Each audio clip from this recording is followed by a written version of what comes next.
இந்த shared reality அப்படிங்கிற பலூனை வச்சுக்கிட்டு நான் பார்க்கறதையே தான் அவங்களும் பார்க்கறாங்க, அவங்க பார்க்கறதையே தான் நாமளும் பார்க்கறோம் அப்படிங்கிற பலூனை வச்சுட்டு இப்ப நாம பார்க்கறது பரமசத்தியம் அப்படின்னு சொல்ல முடியாது. இன்னொரு பலூனை தூக்கிட்டு வருவாங்க. இல்ல இல்ல, நீண்ட காலத்திற்கு இது இருக்கே. கனவுல போயிட்டு போயிட்டு வந்துடுறோம், ஆனா இது நீண்ட காலத்துக்கு இருக்கே.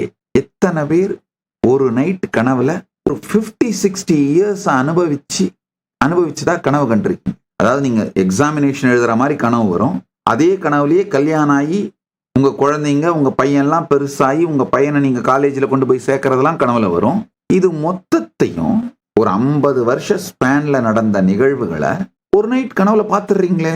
ஸோ இந்த டைம் டைலேஷன், டைம் ஸ்பேனோ டைம் ஜோன் சம்பந்தப்பட்டதோ அந்த பலூனை கொண்டு வந்து இது பரமசத்தியம்னு நிறுவ முடியாது.